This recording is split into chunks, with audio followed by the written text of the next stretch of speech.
One evening in Kyoto, a black waitress, Layla Carter, was stunned when she saw the tattoo on the arm of a strange billionaire. It was a small symbol, but it was identical to the symbol of a close friend who had died 6 years earlier, a person who had said, "If one day you see this mark, believe that you are still alive." Why did that rich man have a tattoo of a dead woman? Why did his eyes, amidst his cold, polite words, contain the pain of someone living in the past? From that moment, Layla's life changes. She embarks on a journey to find the truth where the secrets of a fire, a wife thought lost, and a love buried beneath the ashes are rediscovered. Behind the glitter of money is the loneliness of a broken heart. And behind the serenity of a little waitress is the courage to make the whole world silent. Have you ever wondered how many people live next to us, but carry wounds in their hearts that can never heal? How many promises have been forgotten, only for a tattoo to become the thread connecting two souls like? Share and watch the whole story to understand that sometimes what we think is lost is just waiting to be found. That night, New Orleans was covered in a thin layer of fog. A light rain fell on the windows of Magnolia Pine. The yellow light reflected off the wine glasses and the polite smiles of the elegant customers. At the corner of the counter, Layla Carter, a black waitress with her hair tied back, gently wiped a glass with a white towel, her eyes calmly scanning the room as if she were aware of every movement. Layla had worked here for 3 years. For her, this place was not just a place to make a living, but also a part of her daily rhythm. She was used to the sound of spoons hitting china plates, to the soft jazz playing through the old speakers, and to the feeling of exhaustion and relief when her shift ended at midnight. That night, the manager walked up to her and whispered, "Table 7, special guests, be careful, Layla." Layla nodded, a slight smile on her lips. She walked towards the designated table, where a middle-aged man was sitting, calm in appearance but exuding a cold, unapproachable aura. A well-fitted gray suit, an expensive silver watch, sitting upright. His eyes were quiet but deep, as if hiding a distant memory. His name is Alexander Reed, founder of the technology corporation Reed Dynamics, a billionaire known throughout the country.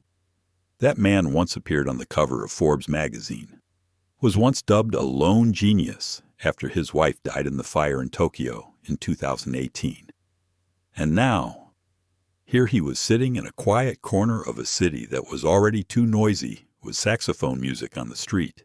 Layla approached. "Hello, Mr. Reed. I'm Layla. I'll be your server tonight. What would you like to drink?" Alexander looked up at her.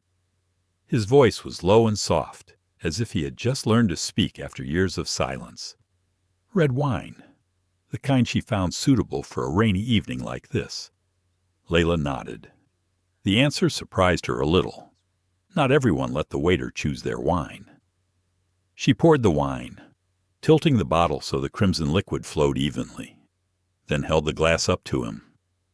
As he reached for it, his jacket sleeve slid down, revealing a small tattoo on his left wrist. The yellow light poured down, and in that moment Layla stopped. She thought she was seeing things. But no, that character, there was no mistaking it. It was the kanji Aiko, the name she had engraved in her heart for many years, the name of her best friend, the one who had shared the same small apartment in Houston with her, the one who had smiled brightly in the wind as she said, "If someone carved my name on my hand, I would believe it was true love." Layla felt her heart tighten.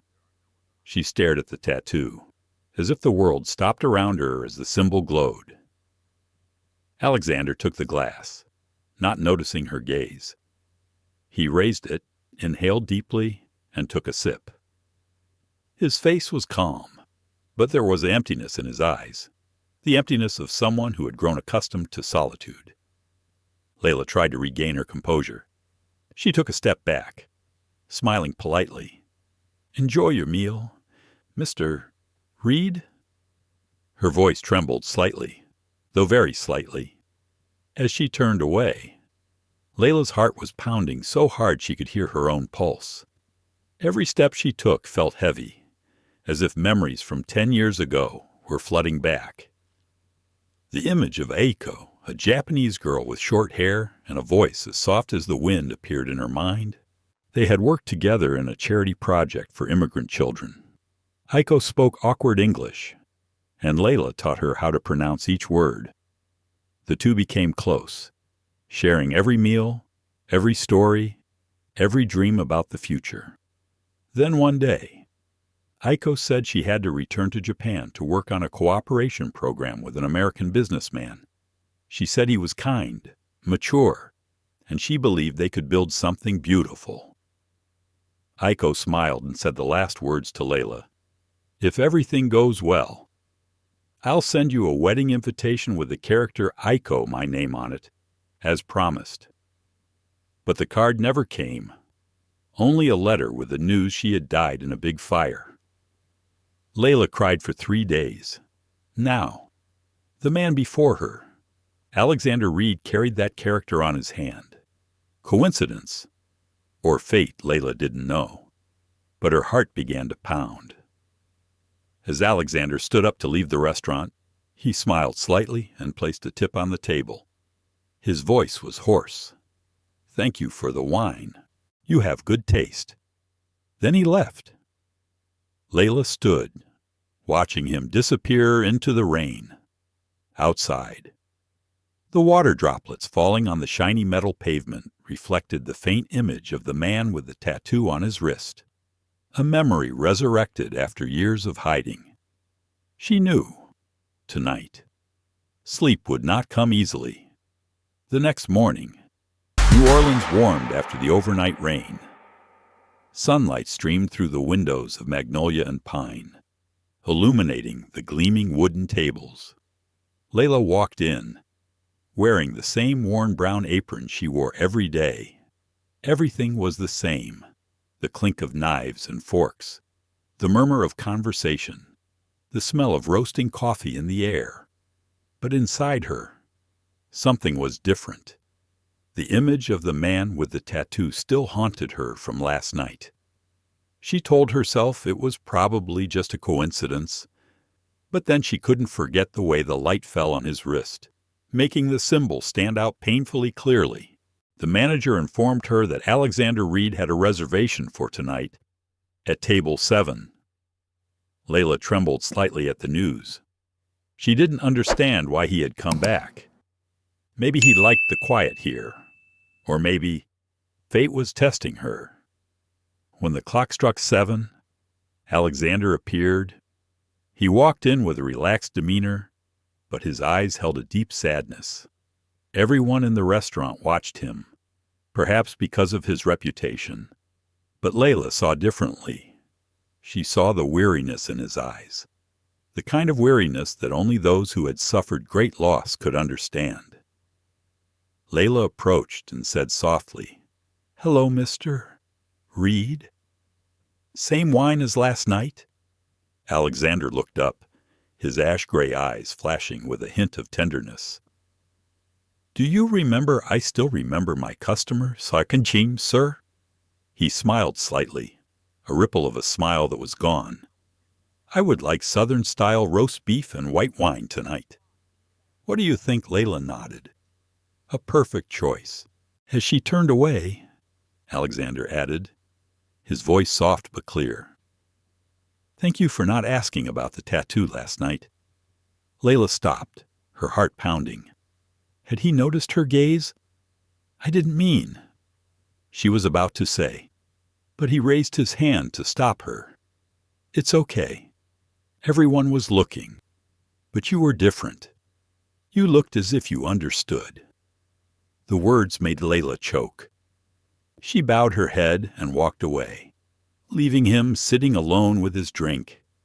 In the kitchen, she tried to concentrate on her work, but the image of him sitting there, his hands clasped together, his eyes lost in space, kept appearing in her mind. When the food was brought out, she told herself to say only what was necessary, no questions, no more. But when she put down the plate of meat, he started a conversation. "Have you ever lost someone you loved?" he asked, his voice low and soft, as if he were talking to himself. Layla was silent. "Probably everyone has, sir." Alexander nodded. He looked out the window, where the streetlights illuminated the raindrops. "They say time heals all. I don't believe that. It just makes you learn to hide your pain better." Layla was silent. His words were like an echo from her own past. She remembered the year her mother died, the cold hospital room, the steady hum of the ventilator, the suffocating feeling of helplessness. Yes, she knew that feeling. She spoke softly, her voice small but firm. "There are pains that do not disappear. They just lie dormant. But at least, as long as we remember, that person has not really left." Alexander turned to look at her. Something flickered in his eyes, a small spark, but enough to make one believe that he had once loved deeply. "You sound a lot like my wife," he said slowly.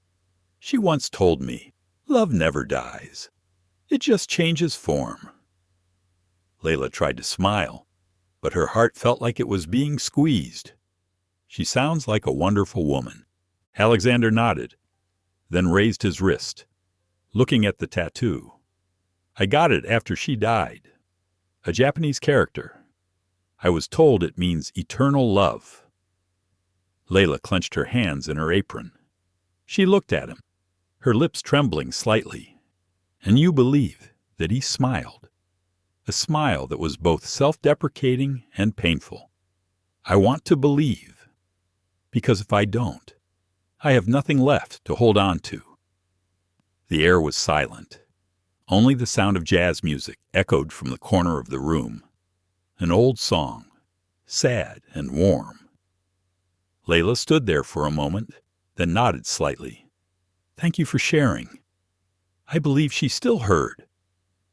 Alexander looked at her for a second longer. Then he said softly, "You have real eyes, Layla, just like her." This time, Layla couldn't hide her emotions. She quickly turned away. As she stepped inside, her heart was in turmoil. A feeling of fear, pity, and a strange premonition enveloped her. Every cell in her body screamed that there was something left unsaid. The shift ended later than usual. When Layla cleared table 7, she found the tip doubled and a small card under the wine glass. In bold handwriting, it read, "Thanks for listening. Somewhere, she will know that I am still trying to live on." Layla folded the card and held it tightly in her hand. She looked around the empty room, then whispered as if talking to herself, Aiko, "If you were still somewhere, could you hear me outside?" The rain was falling again, but this time it wasn't cold. It was like a gentle knock at the door of my heart, a sign that a secret was beginning to unfold. That morning, the sun was shining softly on the low-slung roofs of the Bywater neighborhood, where Layla rented a small apartment. The air was quiet, except for the sound of birds and the smell of roasting coffee wafting through the windows. Layla sat at the kitchen table, her hands cradling a cracked ceramic cup. The steam from the hot coffee wafted up to her face, carrying a familiar, slightly bitter scent. The smell reminded her of Aiko, the girl who had taught her to make coffee the Japanese way, dripping slowly as if time needed to be tasted slowly.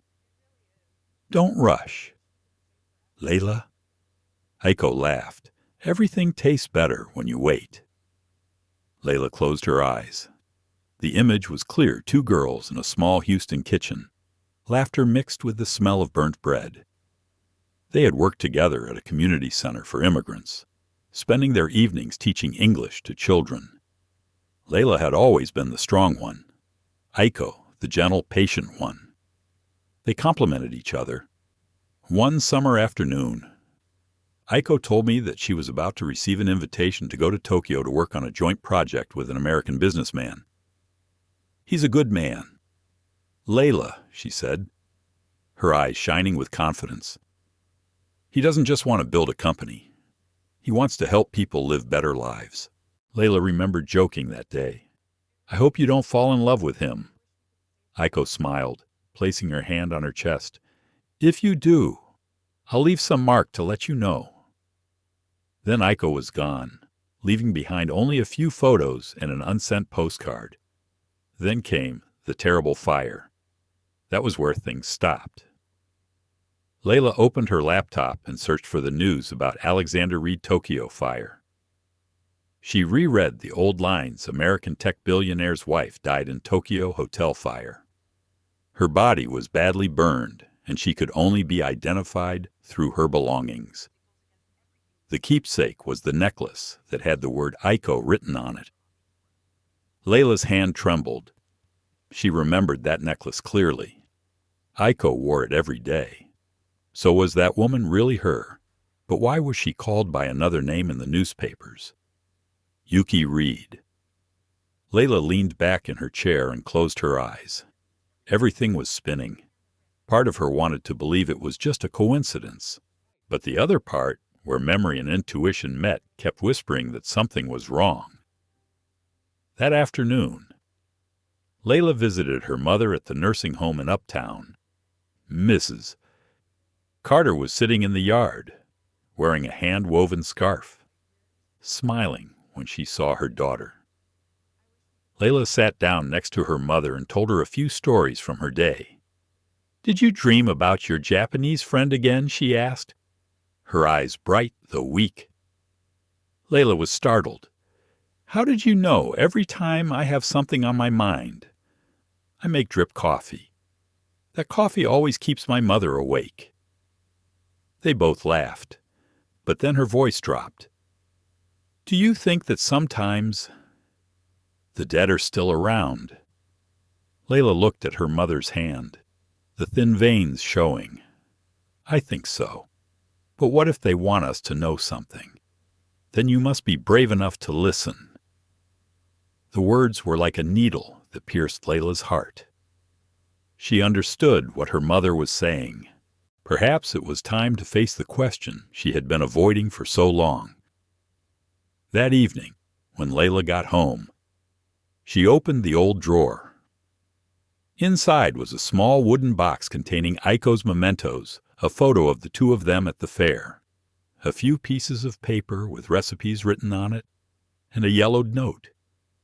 "If someone carves your name on my hand, it's a promise not to forget." Layla stroked the words, tears falling. She wondered if Alexander Reed knew what the symbol really meant, or had someone told him otherwise. And if it was Aiko, why was she listed under a different name? At night, Layla could not sleep. She heard the sound of cars outside, the wind hitting the windows. In the darkness, she could still see the tattoo on Alexander's wrist, shining faintly like an open wound. She stood up and poured herself another cup of coffee. The familiar scent mingled with the ticking of the clock. Outside, it was raining lightly. Layla placed her hand on the cold glass door and whispered, "If it's you, Aiko, give me a sign." A flash of lightning outside shone through the window, illuminating the old photo on the table. Layla saw around Aiko's neck in the photo was a necklace engraved with the word Aiko, just as the newspapers had described. This can't be a coincidence anymore. Layla sat down on the chair, her heart in turmoil. Part of her wanted to let go, to believe that the past should be left alone. But another stronger part urged her, if we don't find out, the truth will remain buried forever. She decided, Tomorrow. She will go to the city library, which has old newspapers and records of the Tokyo fire that year. Layla closed her eyes and took a deep breath. Her mother's voice echoed in her mind. Be brave enough to listen. The coffee had gone cold, but its flavor was still strong, like an unforgettable memory. Outside, the rain had stopped. On the table, the reflection of the lamplight brought the photo of the two girls back to life. Aiko's smile still full of confidence. Layla smiled slightly. She didn't know what she was getting into, but she knew it was time to begin her journey to find her friend, and maybe herself. On Saturday morning, the Magnolia Pine restaurant was bustling as usual. Layla walked in, her mind still lingering on what she had read in the library that morning. She had seen dozens of newspaper clippings about the Tokyo fire. Most of them mentioned the ill-fated wife of billionaire Alexander Reed, whose name was Yuki Reed, but no clear photo of her face. A few interviews said he had virtually disappeared for half a year after the tragedy. There was one small line in the article that made her shiver. The victim had no identification and was only identified by a necklace that said Aiko. Layla knew it couldn't be a coincidence, but she had no other proof. She needed to see him again, to understand more. That evening, at 7 o'clock, Alexander Reed entered the restaurant. This time, he did not wear a gray suit, but a simple white shirt, the sleeves rolled up to reveal his familiar wrist tattoo. Layla gently clenched her notebook. All the sounds in the room seemed to fade away, except for the pounding of her heart in her chest. He sat at table 7, as if it were reserved for him. When Layla approached, Alexander smiled. A small, but genuine smile. I assume you'll still be picking my wine today. Layla nodded slightly. If you still believe I have good taste. I believe. You chose right last time. She turned away to pour the wine. Her hands were shaking, but she tried to keep her breathing steady. When she returned, she found him staring out the window, where the light reflected off the wet pavement. Have you ever thought that a stranger can make you feel like you know someone? Alexander asked, his voice slow and distant. Layla paused. The question almost took her breath away. I think maybe it was because some old memory suddenly surfaced, making them seem familiar. Memories. He smiled, sipping his wine. Maybe that's true. I always find it easier to talk to you than to anyone else. Layla smiled, but her heart clenched. In that moment, she was no longer just a servant. She was someone who saw the shadow of her past in the eyes of a broken man. Alexander talked about his wife. He said she was gentle, simple, and loved small things. They met in Tokyo on a business trip. She was the one who helped him learn to slow down, to watch the sunset and listen to the rain. Layla listened, each word falling into a deep void in her heart. Because those things were Aiko's way of life. She asked softly, Do you still have anything of hers? Alexander smiled sadly, raising his wrist. This is all I have. This tattoo is a promise to her. I believe it means eternal love. Layla was silent. The light fell on the Japanese character, making it glint like a healing wound. Do you know anyone who can translate for you? She asked, her voice soft as if afraid to break the silence. One of my assistants. She used to study Japanese, but you yourself have never confirmed it. He shook his head. No, for me, the meaning is not in the words, but in the memories. Whatever it means, I still consider it love. Layla bowed her head, not daring to let him see her eyes. A small storm began to form inside her. Alexander changed the subject, talking about food. He asked about work, about her mother, about life after work. Layla answered just enough, not evasive, not too familiar.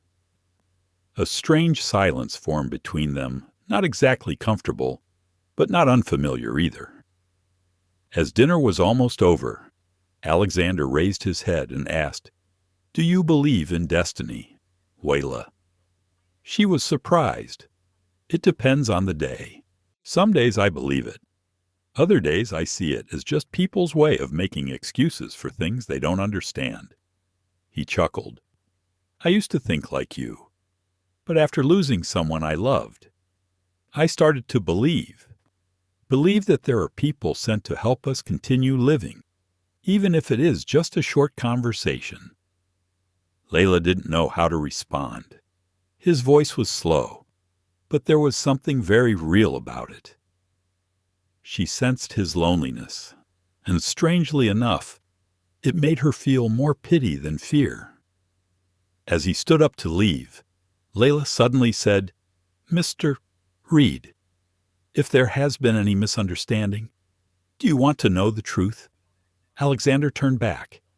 His gaze was serious, but not harsh. "If it doesn't cost me losing her again." Layla said nothing more. He left, his tall figure disappearing through the door. That night, she sat at the bar after the restaurant closed.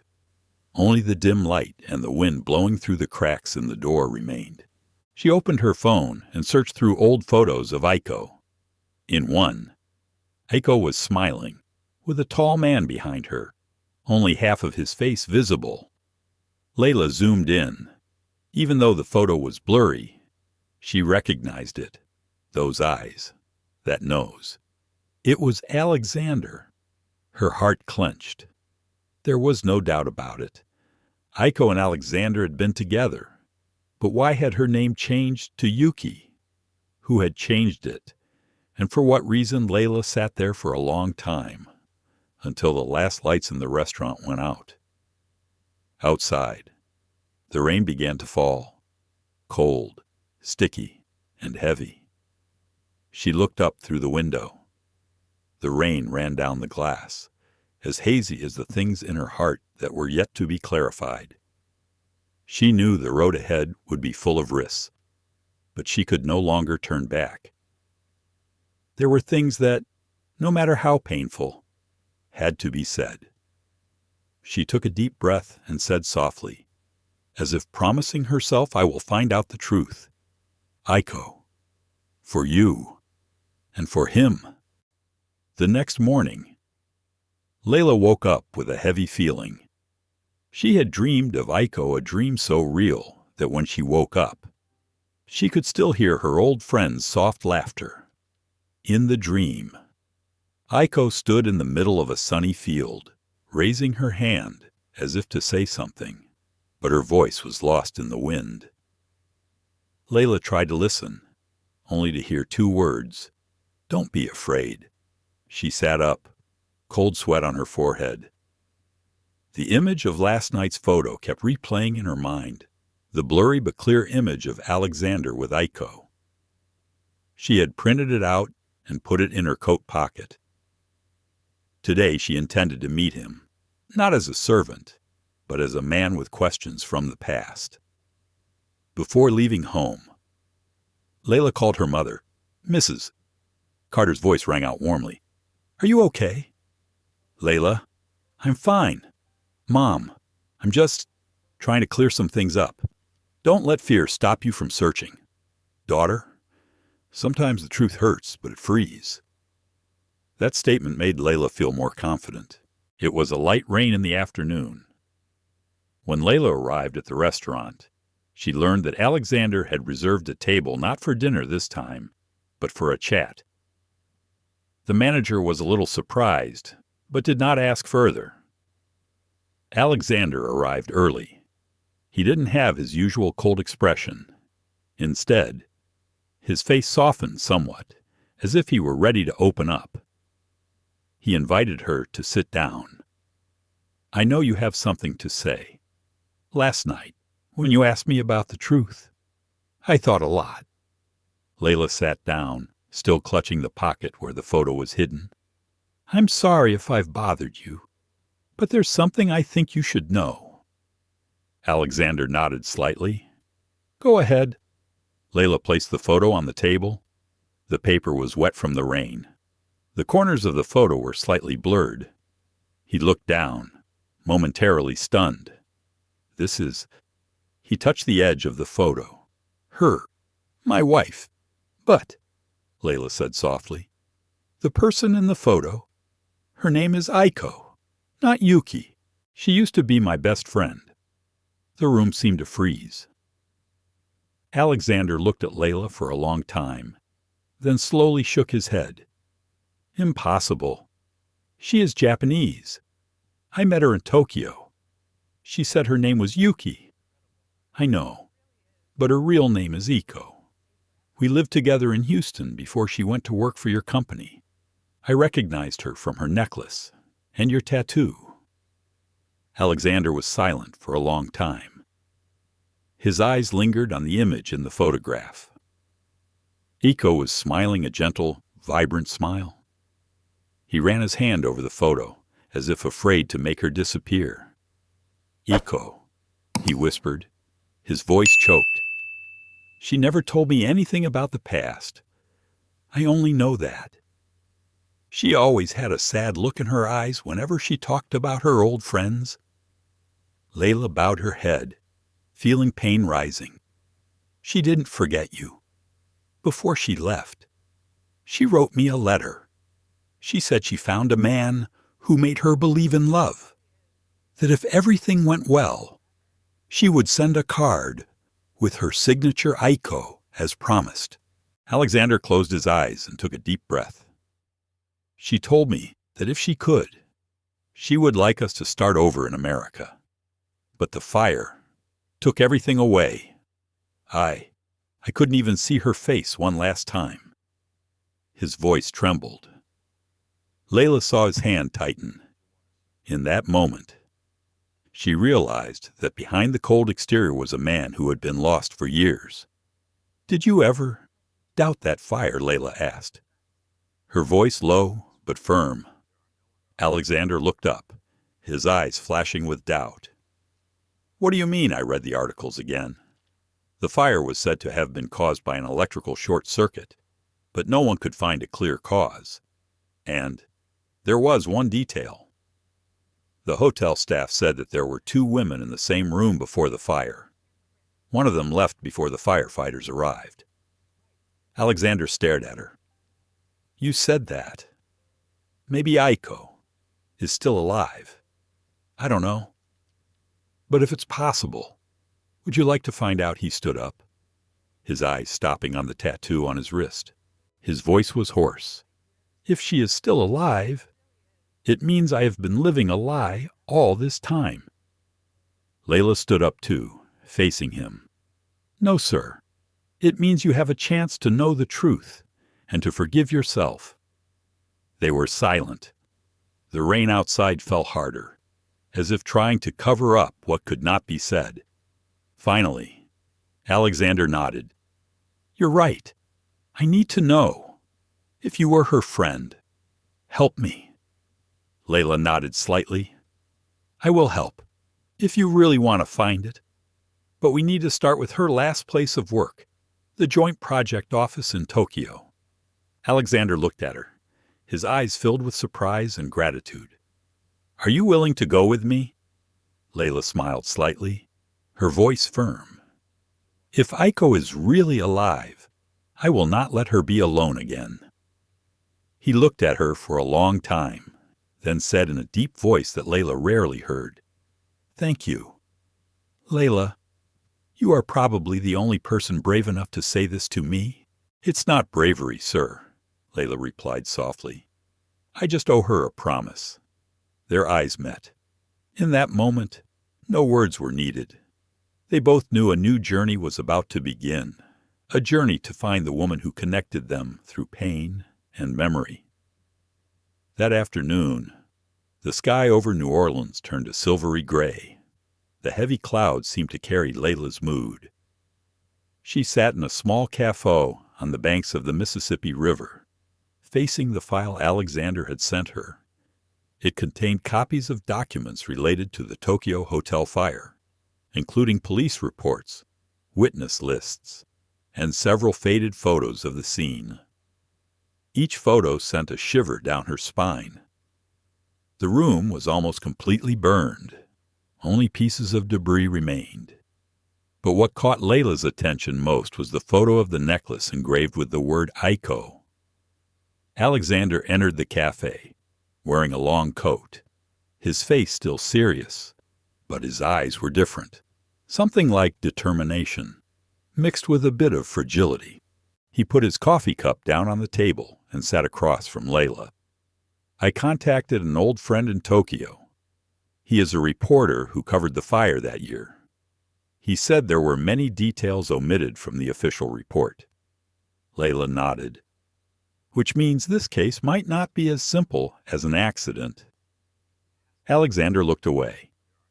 There was a surveillance video that cut off 10 minutes before the fire started. No one knows why. Layla felt her heart clench. 10 minutes enough time for a secret to disappear. She whispered, "If she is really alive." The only reason why she didn't come back is that she wanted to escape from something. Alexander was silent. He knew Layla was right. But there was still a faint hope in his heart that maybe Aiko was just somewhere, afraid to come back. "I'm going to Tokyo next week," he said. "If you're ready, I'd like you to come with me." Layla looked at him, sensing the loneliness in his words. "I will go," she replied, "but I won't go out of curiosity. I will go for Aiko." Alexander nodded.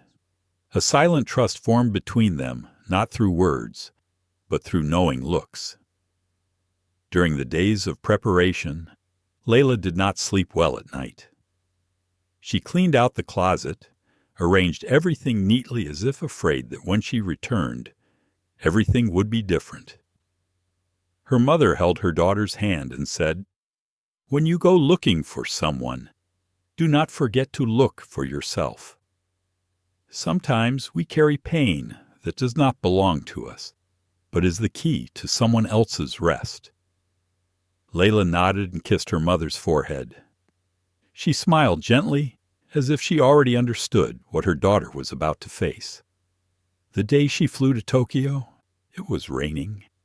Raindrops gently tapped on the plane's window as it took off. Layla looked out the window and saw the city below receding, its lights dim like distant memories.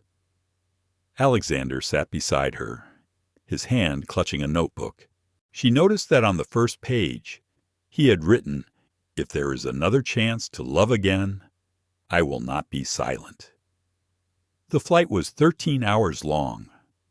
They didn't say much, only occasionally exchanging glances that revealed they were both carrying the same woman's past in their hearts. Tokyo greeted them with a drizzle and a chill in the air. The city was bright, but seemed more alien than ever. Alexander checked into a small hotel near Shibuya. Layla opened the window and looked out at the endless stream of people passing by. The next morning, they met Kenji Nakamura, the reporter Alexander had mentioned. The Japanese man was thin, wearing glasses, with a sharp gaze. He handed over a thin document, his voice calm but heavy. "I remember that fire very clearly. There are many things that do not match." The hotel reported that there was only one female guest registered under the name Yuki Reed, but the housekeeping staff said they saw 2 women in the room. The police did not confirm because they could not find the second person. Layla asked, "Do you have any pictures?" Kenji shook his head. "The surveillance video is missing the end, but I have a copy of a few frames before the signal was cut off." He opened his laptop and showed them the blurry footage. Layla held her breath. On the screen, a dark-haired woman entered the elevator with another person in a light-colored jacket. The second person's face was obscured by a hood. As the elevator doors closed, Layla noticed the necklace of the person in the light-colored jacket had the word Aiko engraved on it in silver. Alexander leaned close to the screen, his voice trembling slightly. "It's her." Layla asked softly, "Can you verify the time?" 8:08. 40. Pooh. 10 minutes before the camera system went offline. The three of them were silent. Kenji looked at them and added, "I can't prove which of you two is still alive, but there are rumors that after the fire, a woman was brought to a small clinic in Yokohama. There was no record of her name, only that the patient did not remember who she was." Alexander almost jumped up. "Do you have the address of that clinic?" "Yes, but it closed a few years ago. However, I know someone who used to work there. I will try to contact them." As she left the bar, Layla saw Alexander standing alone under the awning, the neon lights reflecting off his face. It was the first time she saw him cry. "I've lived with her shadow for 6 years," he said hoarsely, "and maybe she's still somewhere, not remembering me." Layla put her hand on his shoulder. "Whoever she is now, you still have a chance to say what you left unsaid." He turned back to look at her, his eyes wet and deep. "Thank you, Layla. Without you, I wouldn't have dared to face this." She smiled slightly, her heart light but also heavy. She knew the journey ahead would be painful, but deep down, she also felt something changing, not just in Alexander, but in herself. That night, in the small room overlooking the lights of Tokyo, Layla opened the old photo again. She touched Aiko's face and whispered, "I'm here, Aiko. Whether you're still here or gone, I'll find the answer." Outside, the rain still fell, steady as the heartbeat of a city that never sleeps. The next morning, Tokyo was overcast and covered in a thin layer of fog. Layla and Alexander set off early, taking Kenji in the small car heading towards Yokohama. The road stretched out, lined with rows of trees that were the crimson red of autumn in Japan. The rain from the night before still lingered on the leaves, glistening like glass. No one spoke in the car for a long while. Layla stared out the window, confused. She had prepared herself for the possibility that they would find nothing, but deep down she had a strange belief that Aiko was alive. Somewhere. Alexander sat beside her, his hands clasped together. He didn't look out, just straight ahead. All the way. Layla saw him make the same gesture over and over again, his thumb lightly touching the tattoo on his wrist, as if in prayer. Kenji turned back and said in a low voice, "I contacted a nurse who worked at the clinic that year. She agreed to meet, but said she remembered very little." Layla asked, "What is her name?" "Hana Sato. Currently working at a small medical center near the port." It was past noon when they arrived. The medical center was on a small slope, painted white with a red-tiled roof. Outside, pots of lavender were blooming in pale purple. Layla took a deep breath, feeling her heart beat abnormally fast. Hana greeted them in an old blouse, her face kind. She was a bit surprised to see 2 foreigners with Kenji. After a few greetings, Alexander spoke. "We are looking for a woman who was brought here 6 years ago, without papers, and who doesn't remember who she is." Hana pondered, then nodded slowly. "I remember a patient like that. She had minor burns and a head injury. She couldn't speak much, only a few words of English." Layla held her breath. "What does she look like?" "She had long, black hair and very sad eyes. When she woke up, she only repeated one word." Alexander asked quickly, "What word?" Hana looked at him, her voice trembling slightly. "Layla, The air seemed to freeze. Layla couldn't believe her ears. Alexander turned to look at her, his eyes filled with shock, and she could only clasp her hands together. Hana continued. She stayed here for about 2 months. Then a Japanese man came to take her away, saying he was her husband, but I felt strange. She looked at me, cried, and said one sentence in English. "He's not my husband." Alexander stood up abruptly. His face was pale. "Do you know who that man is?" "I only remember he was in his 40s, tall, wearing glasses. I wrote his name down in the old clinic book.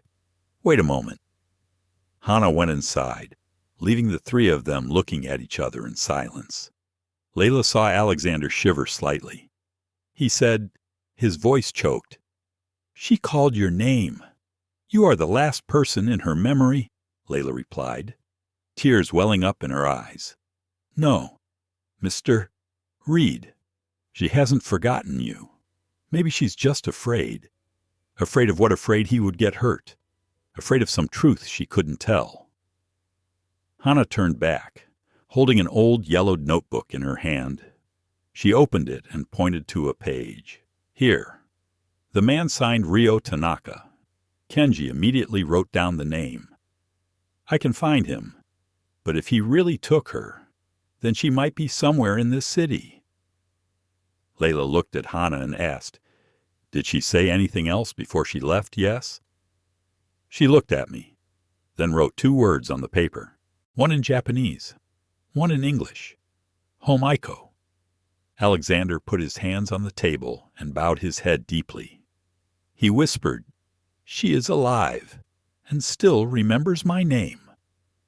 Layla stepped outside and took a deep breath of the salty ocean air. Seagulls swooped across the gray sky. She closed her eyes and let the wind blow through her hair.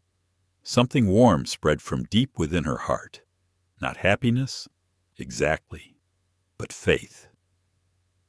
Alexander stepped back and stood beside her. They both looked down at the city in silence. He said softly, "I don't know what to say. For 6 years I thought I had lost her forever." Layla looked at him, her voice soft but firm. "Now you have a chance. And we will find her, even if we have to turn Tokyo upside down." He turned to her, his eyes filled with gratitude. "Layla, you didn't just help me find Aiko. You helped me remember who I was before I lost everything." She smiled, but her heart was heavy. She knew that the journey was not over. They had only just reached the door of truth. Beyond it, there could be joy, but also a much deeper pain. As Layla left the medical center, she turned back for one last look. Hana stood in the second-floor window, waving gently. Her smile was gentle and sad, a silent blessing for the journey ahead. On the way back to Tokyo, Kenji sat in the front seat and said, "I'll look for Ryo Tanaka's address. If we're lucky, we can meet him soon," Layla replied. "Thank you, Kenji."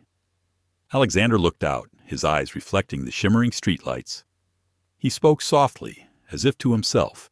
"If she is really alive, I will not let her go again." Layla heard that. Mixed feelings arose in her heart, both touched and afraid. She understood better than anyone that sometimes the truth not only brought freedom, but also new wounds. But she said nothing. She just clenched her hands, looking out the window, where Tokyo was gradually brightening in the darkness. 3 days later, Layla, Alexander, and Kenji returned to Tokyo. It was still cold, and fog hung thick in the alleys. From her hotel window, Layla looked down at the streets, watching the hustle and bustle of the city as if nothing could slow it down. But for her, every minute now felt excruciatingly long. Kenji sent a message he found the old address of Ryo Tanaka, who was supposed to have taken Aiko away from the clinic. He used to be the director of a private care center for psychiatric patients, but that center was closed after being accused of being involved in illegal detention. The three decided to go there. The center was located on the outskirts of Tokyo, far from the bustling city. The road leading in was covered with dry leaves. The old fence was patchy. The iron gate was closed, but Kenji quickly found a new caretaker. A short old man opened the gate, looking at them curiously. "This center has been closed for a long time," he said hoarsely. "I just look after it." "What's the matter?" Kenji pulled out the blurry photo they had from the old files. "Have you seen this man before?" The caretaker looked at the photo and frowned. "I remember a woman like that. They kept her here for almost a year. Always quiet. Never said much. Just sat looking out the window. I heard the staff call her Mika." Alexander was stunned. "Mika. Not Aiko.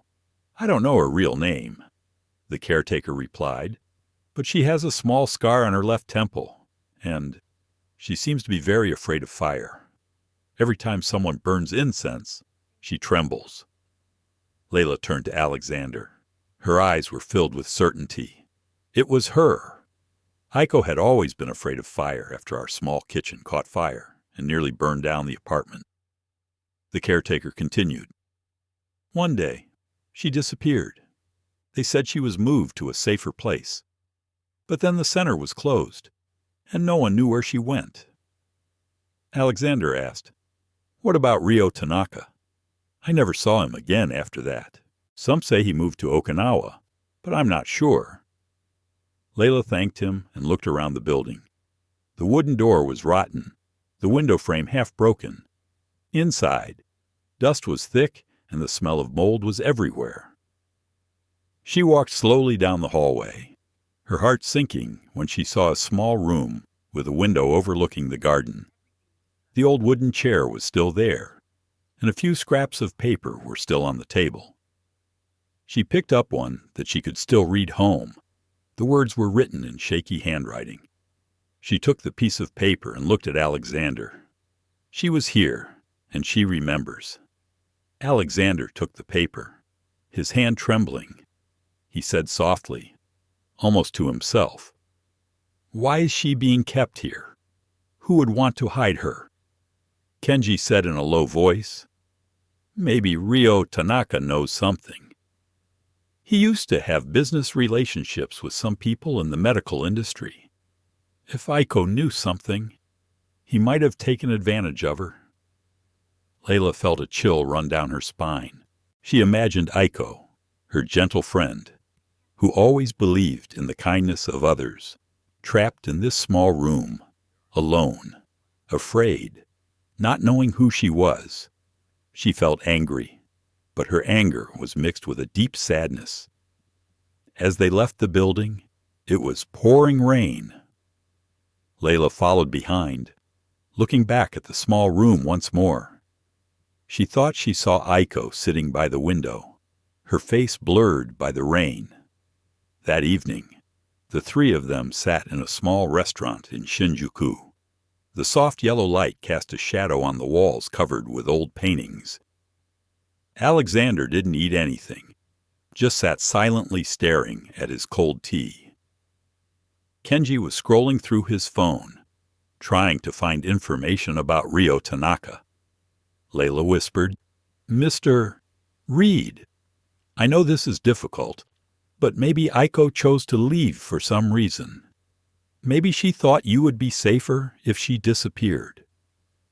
Alexander looked at her, his eyes tired. "I used to think love could overcome everything, but now I'm not so sure. She once said, 'If one day she disappears, believe that it's to protect me.' Did Aiko say that? Yeah, I didn't believe it until she really disappeared." Layla placed her hands on the table, her voice gentle. "Maybe she is still trying to keep that promise, and now you have the chance to tell her that there is no need to hide anymore." Alexander was silent.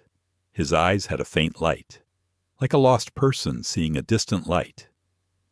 Kenji raised his head, his voice urgent. I have news. Ryo Tanaka is indeed living in Okinawa. He runs a small nursing home. It seems he has changed his name. Now he goes by the name Ryota Sano. Layla and Alexander looked at each other. How long will it take to get there? Alexander asked. We can fly tomorrow morning. I have the address. Layla nodded. She was both afraid and hopeful. Perhaps just one more step, and they would reach the truth. That night, Layla lay on the hotel bed, unable to sleep. She opened the window, letting the cold wind blow in. On the table, the piece of paper with the word home still lay there. She touched it and whispered, Aiko, if you can hear me, know that I am not alone. She closed her eyes, and for the first time in years, a tear rolled down her cheek, not necessarily from sadness, but from the knowledge that this journey, no matter how it ended, was her way of keeping her promise from back then. The next morning, the sky over Okinawa was a strangely clear blue. The sunlight shimmered on the ocean, making it shimmer with silver. The wind carried the scent of salt, seaweed, and tropical warmth. But Layla's heart was restless. She felt uneasy. With every step she took on the small path that led to the nursing home Kenji had found, her heart beat faster. Alexander walked beside her, his face tense. He barely spoke during the flight. Every time Layla looked over, he was silent, his eyes distant, as if trying to imagine the moment when he would see Aiko again, the woman he had loved, lost, and hoped was still alive. Kenji held up a map with the address printed on it and pointed to the end of the road lined with low coconut trees. Ryota Sano's clinic is right there. I called him in advance, and he agreed to meet me, but I didn't explain the reason. Just that it was an interview about a former patient. Layla nodded. They approached a small, beige building with a red-tiled roof. In front was a garden filled with sunflowers. The air was calm, but there was something about it that made Layla uneasy. The silence was too perfect, as if it were hiding something. A middle-aged man walked out. He was wearing a white blouse, tall, slightly bald, and wore silver-rimmed glasses. His smile was polite, but his eyes were cold. Hello, everyone. I am Ryota Sano. I understand you are interested in learning about a patient. Alexander clenched his fists, but his voice was calm. We are looking for a woman named Aiko, or maybe she is known by another name. Ryota raised his eyebrows, then smiled faintly. Aiko, I'm afraid I've met so many patients. I can't remember them all. Do you have any photos? Kenji took out an old photo one Layla had printed from her phone, of Aiko and Layla many years ago. The sunlight on the photo made it almost come to life. Ryota glanced at it, then remained silent for a long time. Finally, he said, She looks familiar, but if I remember correctly, she left Japan many years ago. Layla asked, Are you sure? Because we have information that she was taken from the center in Tokyo by you. Ryota's smile faltered. Then he replied, his voice low. Yes, she was my patient, but at that time she lost her memory. No one took her in. I just helped her stabilize and let her choose her own path. Alexander interrupted, his eyes piercing. What is this private path you speak of? Ryota avoided her gaze. I don't know. She disappeared after a few months. Layla sensed something was off about his words. She glanced at Kenji, who was also watching with narrowed eyes. Mr. Ryota, Kenji said slowly, if you don't mind, can we look at the old archives? Ryota chuckled. Old files. I'm afraid I destroyed them all. The ward burned down and all the papers were gone. Alexander suppressed his anger. His voice became cold. What a coincidence.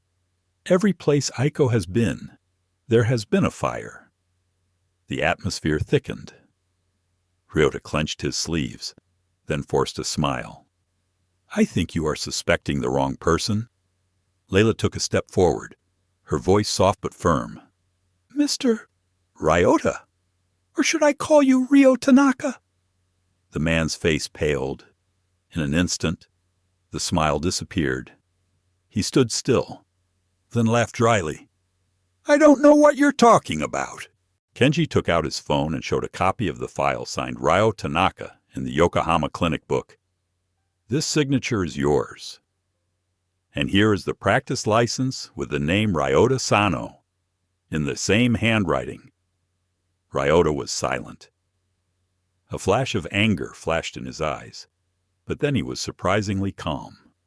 Okay, I don't deny it, but I didn't do anything wrong. She needed help, and I helped her. Alexander stepped forward, his voice low and powerful. Help by locking her up. Ryota looked at him, then sighed. You don't understand. That woman carries a secret that no one should know. She didn't have an accident. She ran away. Layla held her breath. Running away from who? From a powerful man, Ryota replied, his voice low, who she believed would destroy everything she loved. Alexander stared, his voice choked. Does she think that I am like that? Ryota chuckled. I won't say her name, but she always says one thing. If he knows, it's all over. Layla was shocked. Alexander stood still, his face pale. You're lying, Alexander said quietly, but angrily. Aiko was never afraid of me. I don't need you to believe me. But she left on her own accord. I just helped her start a new life, Layla asked. So where is she now? Ryota looked out the window, his voice weary. I don't know. She left Okinawa 2 years ago. But I have the last address she received mail from a small shop in Kyoto called Hinode Tea House. Alexander gripped the edge of the table. Layla looked at him, saw his hands shaking. He must have felt a mixture of anger, hope, and pain. Kenji wrote down the address. The three of them stood up and prepared to leave. As they reached the door, Ryota called out meaningfully, If you see her again, tell her that. I kept my word. I didn't reveal what she wanted to hide. Alexander stopped, but did not turn around. He simply said, If she knew what you did to her, she would never forgive you. They left the center. Outside, the sun was fading. Layla looked at Alexander, and he looked more tired than ever. He stood still for a long time, staring out at the sea. She was afraid of me, he said softly. How much did I love her that she had to run away? Layla gently touched his hand, her voice gentle. Sometimes people leave not because they no longer love, but because they are afraid that love will hurt both of them. Alexander turned, his eyes wet but deep. Thank you. Layla, if it weren't for you, I would have given up long ago. Layla smiled sadly. I just did what Aiko wanted me to do. They both sat in silence, listening to the steady sound of the waves. In the distance, the sun was setting, stretching their shadows across the sand. Layla felt a small hope rekindled in her heart. Kyoto could be the end of this journey, or it could be the place where it all began again. The Shinkansen bullet train hurtled through the misty mountains, leaving behind the pale light of Okinawa. Layla sat by the window, watching the trees changing colors in the autumn. She had never thought she would set foot in Kyoto, the city Alexander said was Aiko's dream city, where time flows slowly like water around an ancient temple. Alexander sat opposite, silent the whole way. He held a small photograph in his hand, a wedding photo with worn corners. His eyes seemed lost in memories, both gentle and painful. Kenji was intently looking up information about Hinode Tea House, the tea house Ryota had mentioned.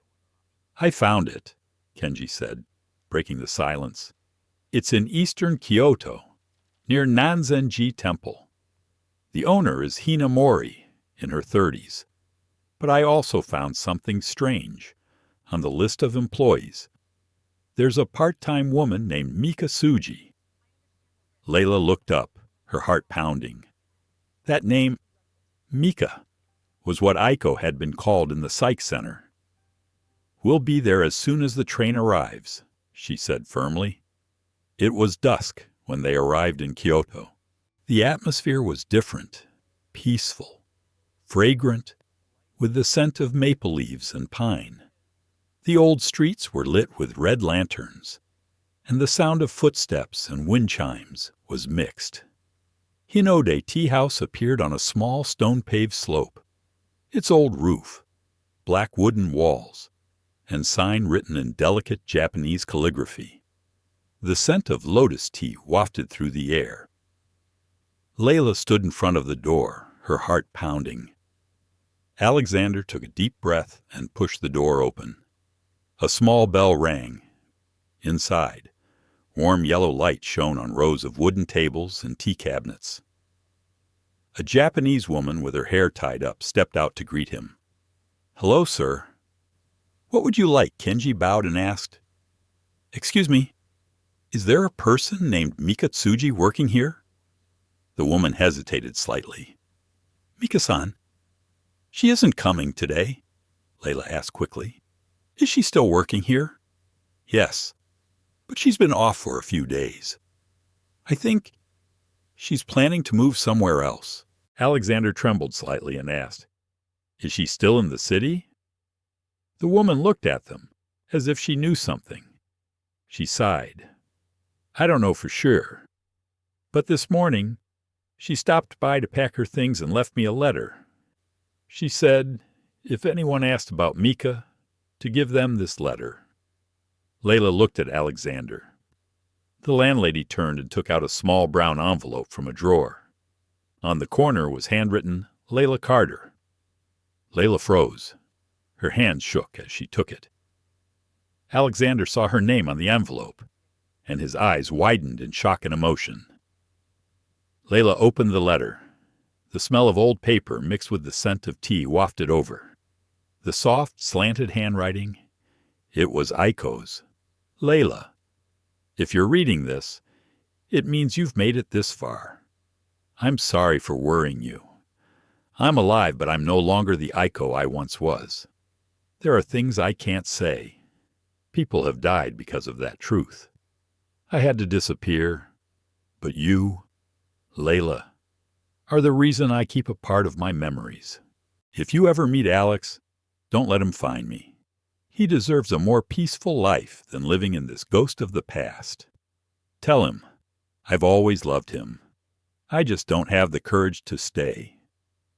Layla folded the letter, tears streaming down her face. Alexander sat silently, his eyes red, his hands clenched on the corner of the table. The atmosphere in the tea house suddenly became dense.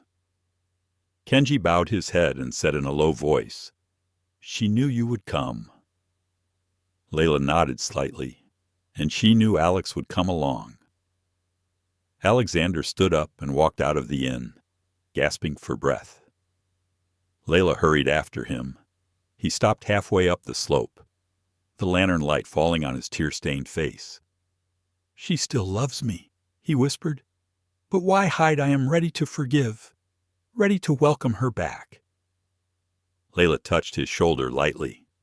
"Maybe because she's afraid of something bigger than love." "Alex."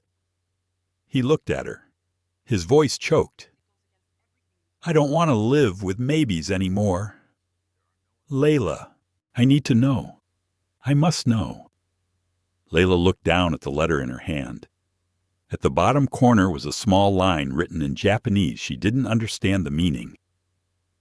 Kenji glanced at it and read softly, "Garden of the Dead Lights." "What is it?" Layla asked. "A place on the outskirts of Kyoto." Kenji explained.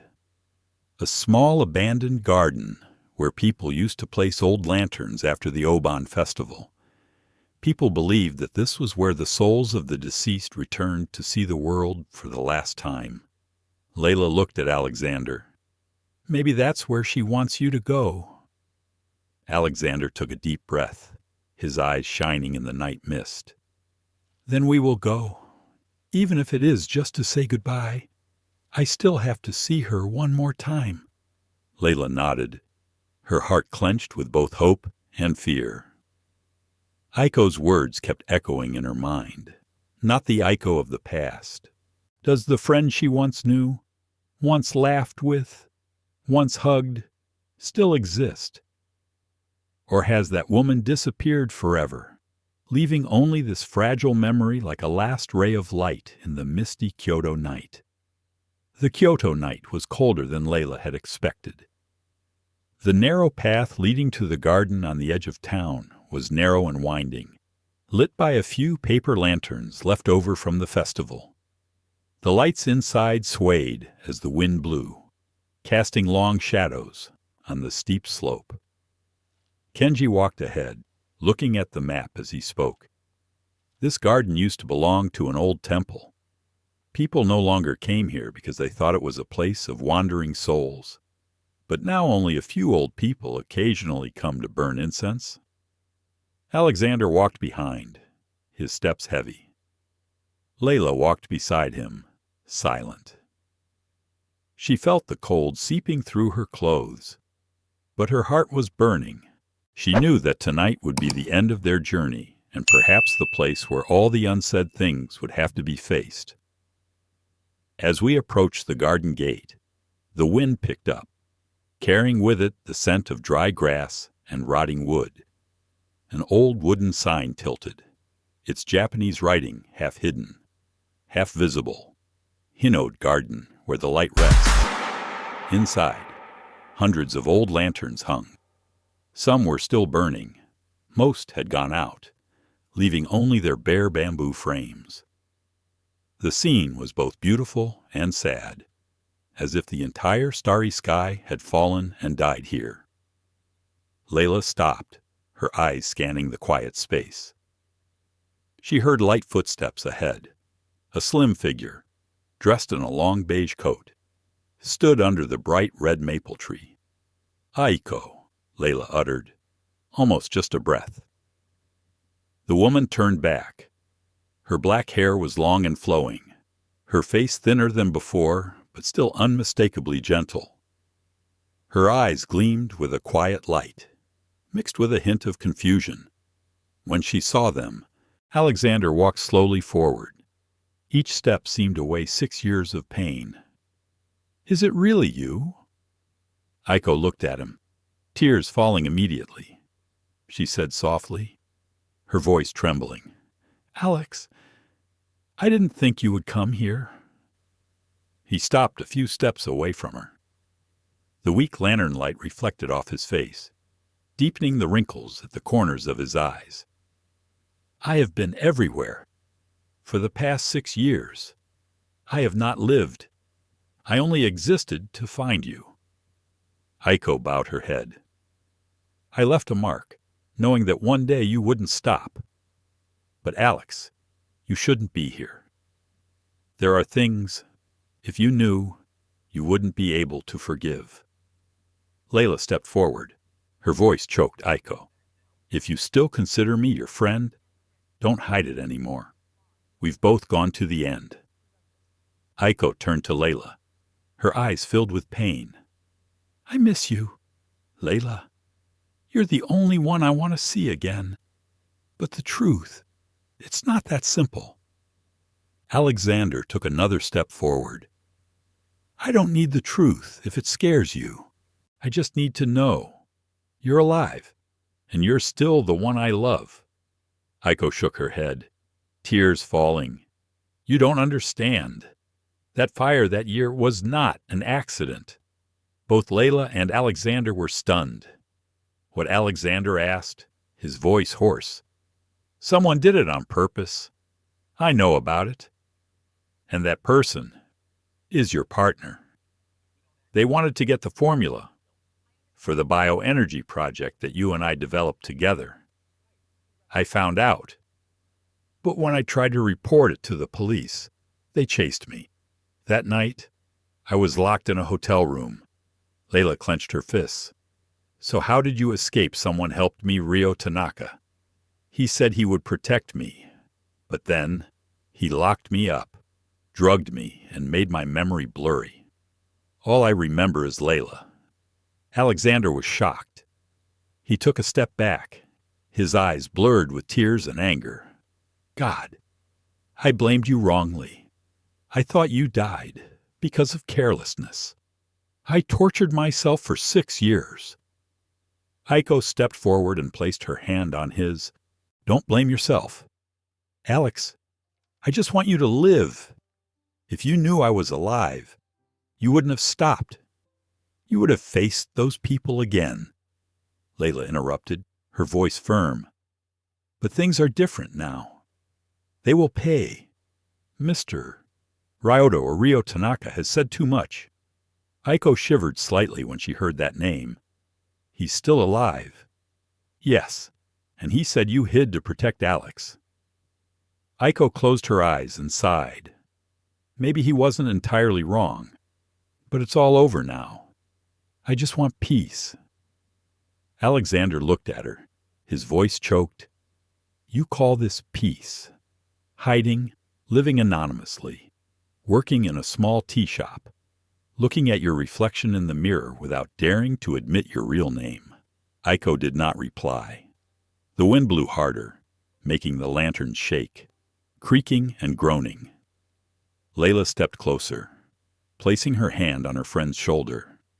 Aiko, sometimes the truth doesn't destroy anyone. Hiding it is what makes people lose everything. Aiko looked at Layla for a long time. Then she nodded slightly, tears rolling down her face. You were always right, Layla. You are still the one who made me dare to look fear in the face. Alexander squeezed her hand, his voice trembling. Come home with me. Aiko looked at him, her eyes filled with a sea of emotions: love, fear, regret, and hope.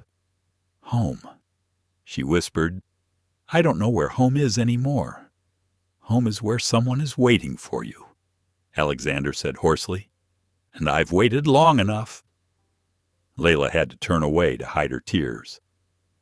The wind continued to blow, the lanterns swaying, a few suddenly flickering on as if someone had relit them.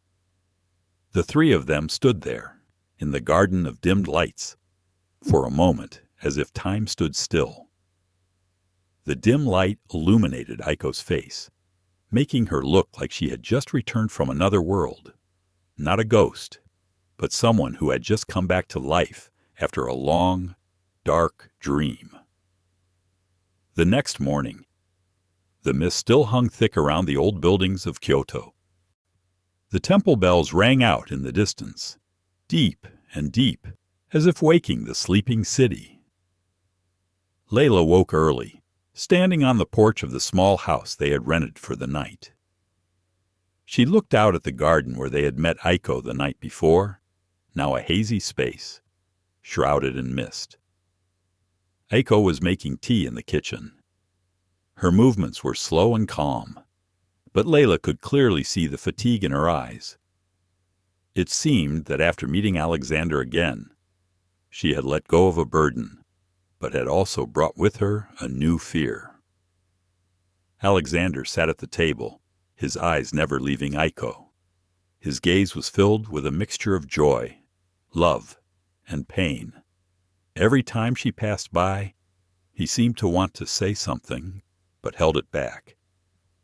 Layla poured tea into 3 cups, placed one in front of him, and said softly, You need to eat something. We all couldn't sleep last night. Alexander nodded, but his eyes remained fixed on Aiko. I had a dream, Layla, a dream, where she came in and said it was all a misunderstanding. Then I woke up and she was really here. Aiko looked up and smiled slightly. Sometimes dreams and reality are just a breath apart. Layla looked at the two of them, feeling choked up, She knew they had both suffered enough. But in that moment, she believed that everything could still start over. Kenji knocked on the door and entered, carrying the morning paper. "We have news," he said gravely. "Ryota Sano has disappeared from the center in Okinawa. The police are investigating. They found out he was involved in an international technology data trade." Alexander frowned. "So he used Aiko to get data from the old project?" Kenji nodded. "And he's probably still looking for Aiko." The atmosphere in the house suddenly became heavy. Aiko put down her teacup, her hands shaking slightly. "He won't stop," she said softly. "He knows I'm the only one who still has the root access password to the project." Layla asked, "Is that password still there?" Aiko nodded. "It was encrypted on an old hard drive. I thought he destroyed it, but maybe he still believes I have it." Alexander stood up, his voice resolute. "Then we will end this. I will protect you." Aiko shook her head. "Alex, you can't. He has someone behind him. I don't want you involved." "I was hooked from the moment I met you," he replied, his eyes lighting up. "And I won't let anyone touch you again," Layla interjected, her voice restrained. "We need a plan." "Aiko, if the password really exists, it could be evidence against Ryota and those behind it. Use it to end it all." Aiko looked at Layla, then at Alexander. After a long moment, she nodded slightly. "The hard drive was in my old apartment, in a secret drawer under the bedroom floor. But that place was in the burned-out neighborhood." Kenji smiled faintly. "Then we have to go back to where the fire started." That afternoon, they went to Shibuya, where the old hotel was now a pile of rubble. But a few streets away, there was still a small building the apartment Aiko had rented before they got married. The iron door was rusty, and the nameplate Yuki-A was still faintly visible on the wall.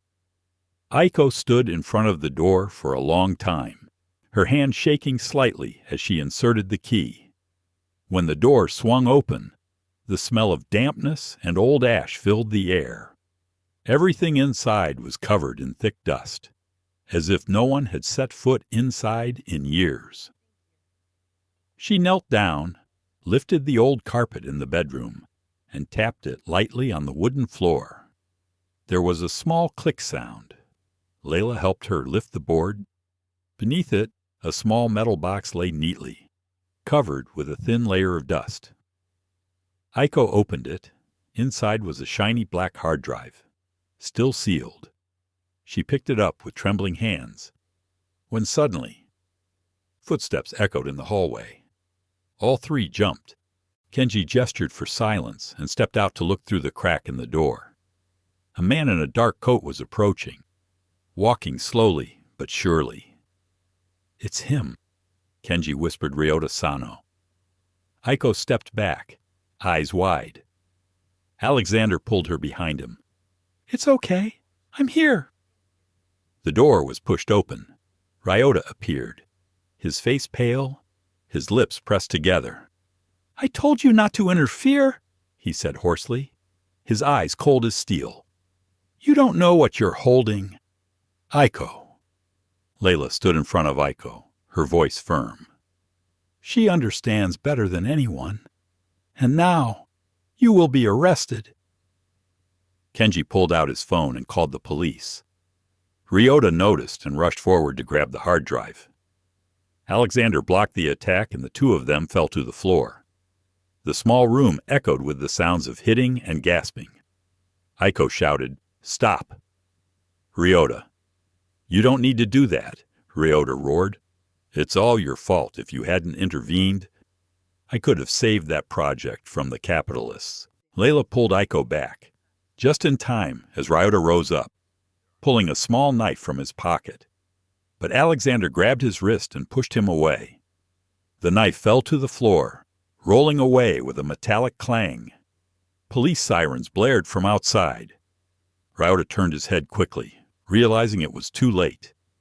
He took one last look at Aiko, his eyes filled with hatred and fear, then rushed out the back door. Kenji chased after him, but he had disappeared into the dark alley. Aiko fell to her knees, clutching the hard drive. Alexander knelt down beside her, squeezing her hand in his.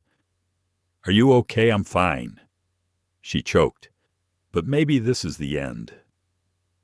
Layla watched them, her heart filled with emotion. Outside, the rain began to fall, pattering on the old tin roof. The sound of police sirens faded into the distance. In the damp room, 3 people stood amid the ashes of the past, but this time there was no running. The rain continued to fall lightly throughout the night. Kyoto seemed quieter than usual, as if waiting for something to be released. In the small wooden house, the yellow light fell on the table where the hard drive was placed. Outside, the pattering of rain mixed with the wind, creating a sad yet peaceful melody. Layla sat in front of the computer screen Kenji had brought. She typed in commands, trying to recover the encrypted files on the hard drive. Beside her, Alexander sat silently, his eyes glued to the screen, while Aiko leaned against the window, watching the rain fall. "This file appears to be locked with multiple layers of complex encryption," Layla said, her voice low but firm. "Only its creator can open it." Aiko turned back. "I can try. I made a backup code back then. If Alex can't get in, I'll use it." Alexander looked at her, his eyes both proud and sad. "You always prepare for the worst." She smiled softly. "Because I know. The world is not full of good people like you think." Aiko sat down and placed her hands on the keyboard. Her fingers trembled slightly, but they were steady. She typed long strings of Japanese characters, interspersed with special symbols. After a few minutes of silence, the screen read, "Access granted." The whole room fell silent. Kenji was the first to say, "We did it." On the screen appeared a series of documents, contracts and detailed designs of the bioenergy project that Alexander had developed a technology that could change the clean industry globally. And along with that, a series of emails proving that Ryota Sano and his international partners had tried to steal the project, then caused a fire to cover their tracks. Layla read through a few lines quickly, her eyes wide. "This is undeniable evidence." Alexander clenched his fists. Finally, everything was clear. Aiko leaned back in her chair, sighing, tears streaming down her face without her realizing it. "For the past 6 years, I've lived only for this moment. I'm afraid of the truth, but I'm even more afraid of it being buried forever." Layla gently placed her hand on your shoulder. "You did the right thing. Now, Aiko, you can truly live." Kenji stood up and took a picture of the files with his phone. "I'll give it all to the police and a major newspaper. They won't get away." Alexander nodded. "Thank you, Kenji. You have come with us to the end of this darkness." Kenji smiled, his voice a little hoarse with emotion. "It's not me. You two are the ones keeping the light." The air in the room quieted. The sound of rain gradually subsided. Layla looked out the window. The sky was starting to lighten, thin rays of sunlight filtering through the gray clouds. Alexander turned to Aiko. He spoke slowly, his voice warm. "Aiko, we have nothing to fear now. Come home with me. Go to America. Everything I have fame, money, everything means nothing without you."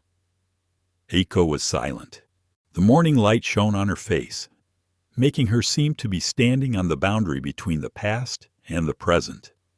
"Alex, for the past 6 years, I have lived like a different person. I learned to be silent, learned to not expect anything from anyone. But deep down, I always believed that if there was still a chance, I would want to start over with you." Alexander took her hand. "I don't need any other promises.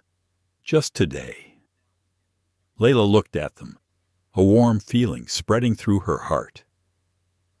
She quietly stepped out onto the porch, giving the two of them some privacy. Outside, the raindrops still lingering on the roof tiles reflected the sunlight like glitter. She looked up and took a deep breath. Deep down, she felt her heart lighten. This journey had brought her a lot of pain, but it had also shown her the power of love, something that didn't need to be great, just strong enough to survive the darkest years. A moment later, Alexander walked out. He looked at Layla with gentle eyes. "Thank you, Layla. Without you, I wouldn't have found Aiko." Layla smiled. "I just do what Aiko did for me, believe in the good, no matter how small." Aiko appeared behind him, a slight smile on her lips, her eyes still glistening with tears. "Layla, will you stay in Japan? Maybe for a while. I want to help Kenji complete the case file. And I also want to stay, to really say goodbye to the past." Aiko nodded, holding Layla's hand tightly. "No matter where we go, we're still family." Oh, Layla smiled. Yes. When they stepped outside, the sky was clear. The small street was wet with rain, but the sunlight reflected off the raindrops, making them look like diamonds falling on the pavement. In the distance, the sound of children laughing and the smell of coffee from the small shop at the end of the alley made Layla feel strangely peaceful. She looked back at Alexander and Aiko. The two of them were walking side by side, holding hands tightly, walking slowly as if afraid that time would pass too quickly.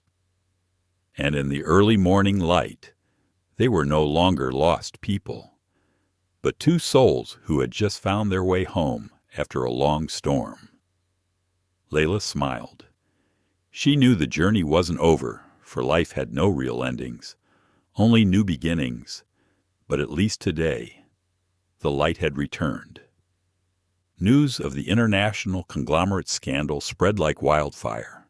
Japanese, American, and European newspapers published the documents Kenji provided. Email logs, wire transfer records, and technical reports proved the entire scheme of Ryota Sano and his accomplices. A series of big names were arrested, company stocks plummeted, and the police issued an international arrest warrant for Ryota, who is still at large. Layla sat in a small cafe in Kyoto, watching the TV screen on the wall playing a special news bulletin. The female announcer's voice was steady. "Investigators have confirmed that the hotel fire 6 years ago was not an accident. Data recovered from scientist Mika Tsuji's hard drive has helped break up the largest biotechnology crime network of the decade." Layla stared at the screen, then smiled slightly. She sipped her coffee, inhaling the slightly bitter aroma. A feeling of peace mixed with emptiness rose in her heart.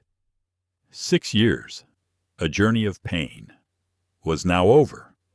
But she knew there was still something unfinished. Ryota was still out there.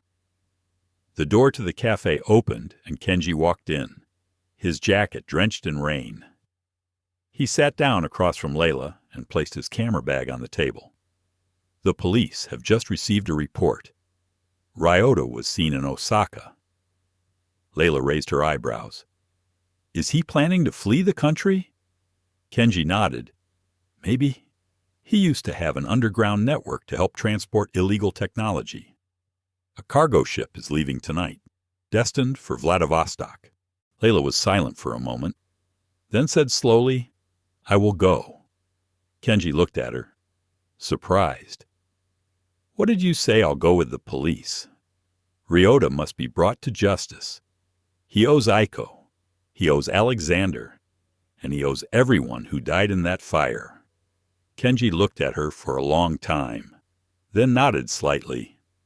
"I knew you would say that." I have booked the train tickets. We leave this afternoon. The Osaka port scene that evening was covered in cold mist. The sea breeze blew hard, and the waves crashed against the pier with a screeching sound like metal rubbing against metal. Layla put on her raincoat and watched the cargo being loaded onto the ship. A Japanese inspector came along, signaling her to hide behind the container. Ryota will appear. His men are about to deliver a suitcase containing fake documents. We need to catch him in the act. Time passed slowly. Layla could hear her heart pounding as each heavy step echoed on the steel floor. Then a figure appeared, Ryota. He was thinner than before. His beard was scraggly. His eyes were tired, but still had the familiar coldness. In his hand, he held a black suitcase. Layla watched his every movement, her heart constricting. He was no longer the arrogant, powerful man. He once was a worn-out man, consumed by the past. As Ryota signed the shipping papers, the police arrived. They shouted in both Japanese and English, "Stop, don't move." Ryota turned around, eyes wide. In that moment, he recognized Layla among the crowd. "It's you." His voice was hoarse. "You shouldn't have come here." Layla stepped forward, her eyes cold as steel. "I had to come, to end it all." Ryota laughed, a ragged laugh that caught in his throat. "You think capturing me is the end. You don't understand. The people who really control this game are still drinking in New York, still signing contracts using the technology I created from Mika and Alexander's brains." Layla didn't answer. The police closed in, but Ryota suddenly pulled out a small object, a USB drive. "This is the last key," he said, his voice trembling with cold and despair. "It has everything in it, even the names you dare not mention." Then, before anyone could stop him, Ryota threw the USB into the sea. With a powerful throw, it disappeared into the dark waves. A policeman rushed forward to restrain him. Layla watched, her heart pounding.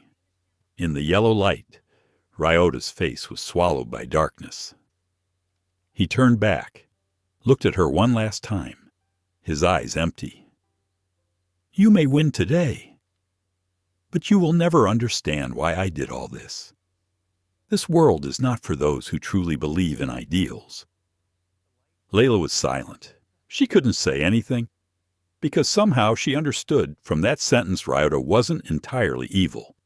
He was a product of a world where fame and fortune overshadowed morality, where genius was warped by power. The police took him away. Layla stood there watching, the cold wind blowing through her hair. Kenji walked over and put his hand on her shoulder. "You did well." She shook her head slightly. "No, I just feel sad. Maybe no one really wins in this story." Kenji sighed. "Sometimes justice doesn't bring joy, but only serenity." Layla nodded. She looked out to sea, where the USB drive sank beneath the waves. She knew that part of her secret would always remain at the bottom of the water, a reminder that the truth can never be completely revealed. On the way back, Layla received a text message from Aiko. "Come back soon. Alex and I will wait for you. Our real home still has room for you," Layla read, her lips curving into a smile. She looked up at the night sky, the clouds parting, and the small stars twinkling. Finally, after so many years, she felt at peace. A week later, Kyoto returned to its normal rhythm. The last of the cherry blossoms still lingered on a few branches, gently falling in the wind. Layla stood on a wooden bridge overlooking the Kamogawa River, where ducks swam leisurely, the water glistening in the early morning light. She took a deep breath, smelling the crisp scent of the new morning for the first time in years. Her heart no longer felt heavy. Behind him, Familiar footsteps sounded. Alexander and Aiko walked over, hand in hand. Aiko wore a light-colored kimono, her face gentle and serene. Alexander looked much healthier. His beard was neatly shaved, his blue eyes still gentle but deeper than before. "You're early, Layla," Aiko said with a smile. "What a beautiful day today." Layla turned back, her eyes shining. "I want to see the sunrise one more time, before leaving Japan." Alexander was surprised. "Have you decided?" She nodded. "Yes. I'm going back to New York, finishing up some work. I might need some time to write it all down, this story. These people in my own words." Aiko held her hand. "I know you can't stay forever, but I will miss you so much." Layla smiled, her eyes glistening with tears. "Me too. But at least I know you guys are okay," Alexander said softly, his voice low and sincere. "You didn't just save Aiko. You saved me too. Without you, I would forever live in the past." Layla looked at him and shook her head slightly. "No, it was your love for Aiko that did that. I just helped you see it more clearly." The three of them were silent for a moment. Under the bridge, the sunlight reflected off the water, making it shimmer like gold. Aiko tilted her head slightly and whispered, "Layla, do you think everything happened to bring us to this moment?" Layla smiled. "Maybe so. Sometimes God doesn't give us what we want, but who we need." Alexander nodded. "And then, it is those people who make us realize the true value of life." The temple bell rang out in the distance, making the atmosphere quiet. The three of them sat down on the stone steps by the river. Aiko told them about her new plan. She would open a small center in Kyoto that would teach poor children science and applied biology, something she had dreamed of doing before everything fell apart. "I can't get back the 6 years I lost," she said, "but I can give someone a chance not to lose hope like I did." Alexander looked at her with pride. "I will fund it all, not as a project, but as a gift. For you, for our past." Aiko smiled softly, a clear smile. "For the first time in many years, I feel truly alive." Layla sat beside him, feeling her heart warm. She realized something profound, that wounds, no matter how painful, can bloom if one dares to look back. That afternoon, they walked through Hinode Garden, where they had met Aiko again. Now, the old lanterns had been replaced with new ones. Many visitors stopped by, lighting each small lantern. As the sun set, the whole garden was ablaze with light. Aiko stopped under the red maple tree where she had stood that day. "I remember that moment. Layla, I thought, if I could go back, I would tell you not to give up on your faith. I can say it now." Layla looked at her, her eyes sparkling. "And I want to tell you too, thank you for surviving. Because if you weren't here, Alex would be gone, and I wouldn't believe in good things anymore." Alexander placed his hands on both of their shoulders, his voice warm and firm. "We were all lost, but we eventually found our way back." A gentle breeze blew. The lanterns swayed. Golden light danced across the garden. Layla looked up and said softly, "Like souls being enlightened again." She took out a small piece of paper from her pocket, the one with Ryota's handwriting that she found after he was arrested. Just a few lines. "If one day you understand, please forgive me. Not for me, but because this world needs people like you." She read it again, then folded it neatly and put it in her pocket. Perhaps, deep down, Ryota had also yearned for the light he had just strayed too far. Before parting, Aiko hugged Layla for a long time. "Remember, Every time you see the lanterns lit, think that we are still smiling here, Layla replied softly. I promise. That night, she left Kyoto by night train. The windows were open, and the wind blew in, carrying the scent of maple trees. As the train passed through small villages, Layla saw the lights in the distance, twinkling like thousands of lanterns floating in the night. She smiled and said to herself, perhaps, for the first time in my life, I truly believe that all the pain has meaning. Outside, dawn was beginning to break over the horizon.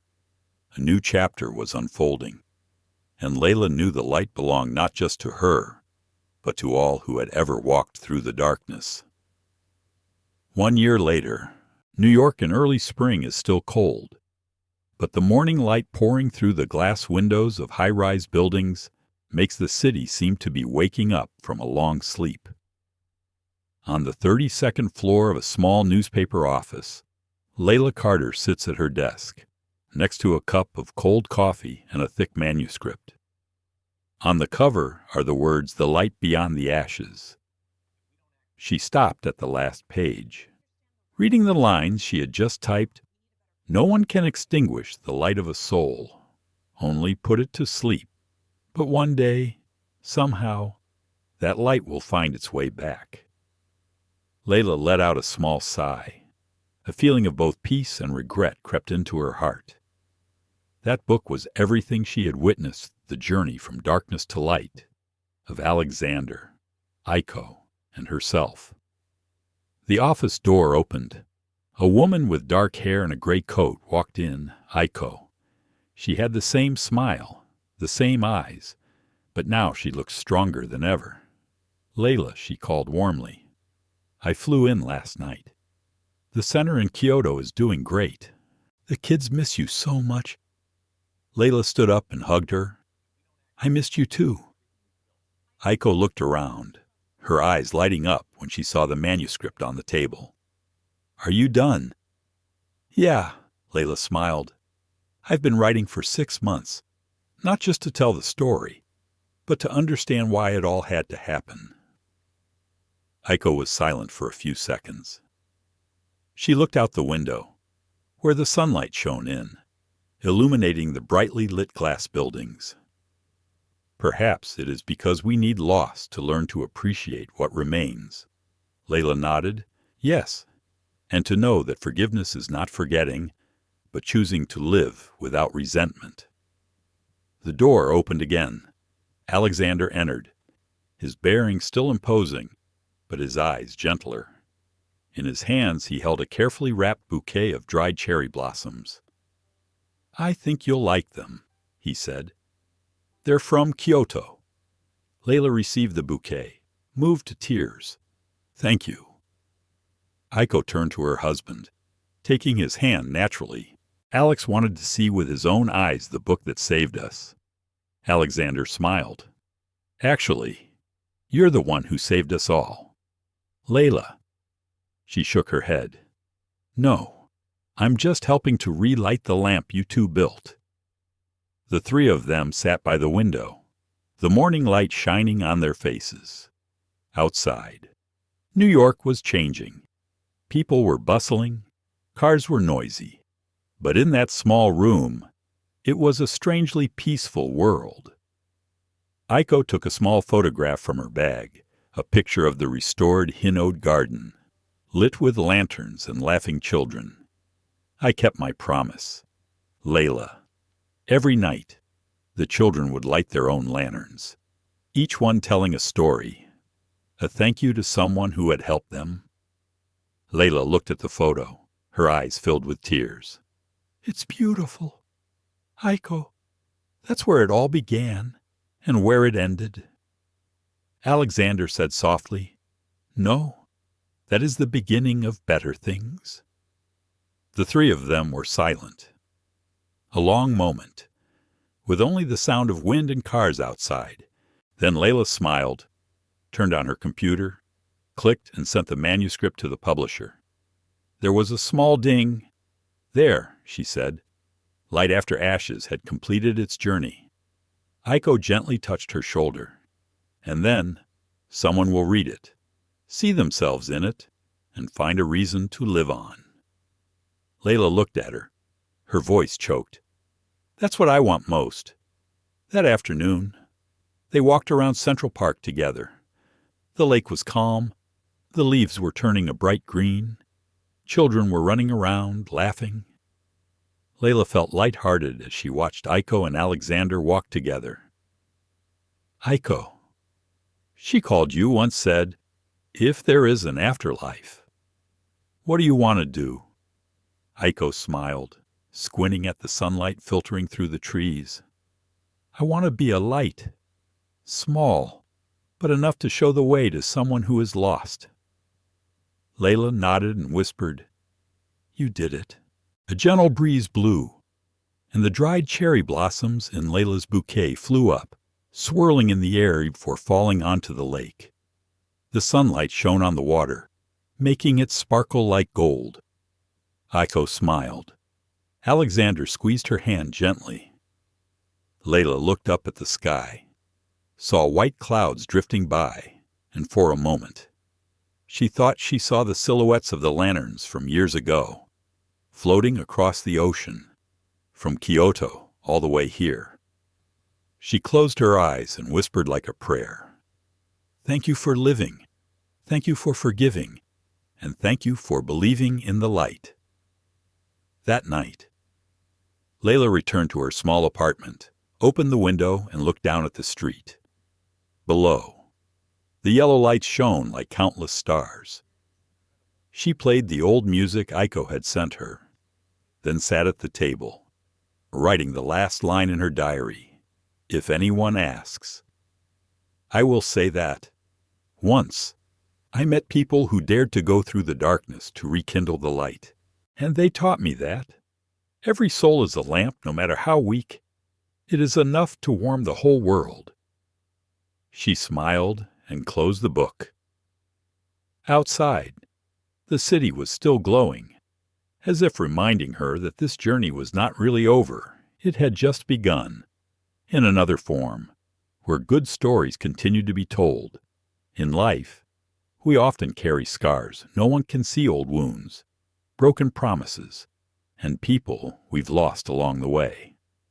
Black Waitress froze, seeing the billionaire's tattoo for his late wife. The Truth Shocked. Everyone isn't just a story about love and loss. It's a reminder that even in the darkest corners of pain, there's still a light waiting to return. Layla taught us courage, the quiet kind that stands firm when the truth hurts. Alexander showed us that wealth means nothing without forgiveness. And Aiko, she reminded us that love never truly dies. It just changes form, waiting to be found again.